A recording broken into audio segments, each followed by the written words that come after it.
আসসালামু আলাইকুম, আশা করি সবাই ভালো আছেন। দেখতে দেখতে রমজান তো প্রায় চলে আসলো। ভাবলাম যে কিচেনটাকে একটু নতুনভাবে ডেকোরেশন করব।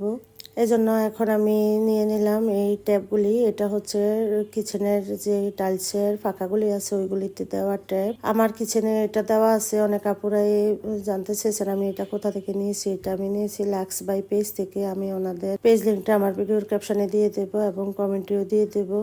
আমার যে আগের ট্যাপটা আছে ওইটা নষ্ট হয়ে গেছে। ভাবলাম যে ওইটাকেও চেঞ্জ করব, কারণ যেহেতু নতুন ডেকোরেশন করব আমি, কেননা এটা চেঞ্জ করব, এই জন্য ভাবলাম যে এটাকেও চেঞ্জ করে ফেলি। এই তো আমার এই আগের ট্যাপটা উঠিয়ে ফেলছি। আর অনেকে ভাবতেছেন ট্যাপটা উঠিয়ে ফেললে ফুটিং এর কোনো সমস্যা হবে কিনা। এই তো দেখতেছেন ফুটিং এর কিছুই হয়নি। আর এখন যে নতুন ট্যাপটা আছে ওইটাও আমি লাগিয়ে নিচ্ছি। এটার পিছনে একটু সাদা কাগজ দেওয়া আছে। ওই সাদা কাগজটা সরিয়ে নিলেই এটার মধ্যে যে আঠা আছে ওই আঠাটাকে টাইলসের যে ফাঁকাগুলি আছে ওই ফুটিং এর উপরেই দিয়ে দিলেই সহজেই লেগে যায়। দেখতেছেন আপনারা ভিডিওতে আমি কিভাবে লাগিয়ে নিচ্ছি।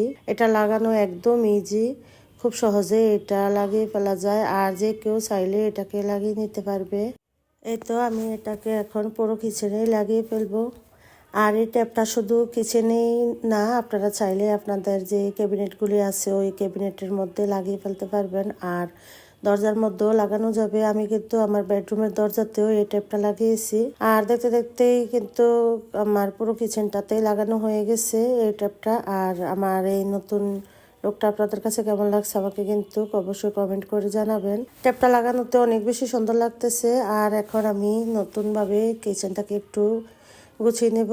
বেশি কিছু না, এই নতুন যে স্প্যাচুলাটা পেয়েছি ওই স্প্যাচুলাটা দিয়ে দিলাম। আর একটা অয়েল পট নিলাম, সিলিকনের ম্যাট আর গার্লিক পট। এইগুলি আমি আমার পেজ থেকে নিয়েছি। আমি আমার পেজটাও আমার ভিডিওর ক্যাপশনে দিয়ে দেবো আর কমেন্টও দিয়ে দেবো।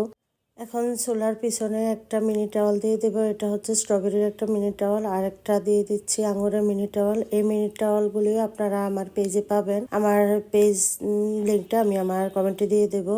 আমি এখন চুলার ডান পাশেও অন্য জিনিসগুলি দিয়ে একটু ডেকোরেশন করে নিলাম। আসলে এগুলি সব পুরোনো জিনিসেই, জাস্ট একটু এই দিক সেদিক করলেই নতুন করে দেখতে অনেক বেশি ভালো লাগে। কিচেনটাকে সবসময় একভাবে দেখতে আমার কাছে ভালো লাগে না, মাঝে মধ্যে মন চায় জিনিসগুলা একটু এদিক সেদিক করি, আর দেখতে তখন অনেক বেশি ভালো লাগে। আমার এই কিচেন সাজানোটা আপনাদের কাছে কেমন লাগছে আমাকে অবশ্যই কমেন্ট করে জানাবেন। আজকে ভিডিওটা আমি এখান থেকে শেষ করে নিচ্ছি। আল্লাহ হাফেজ।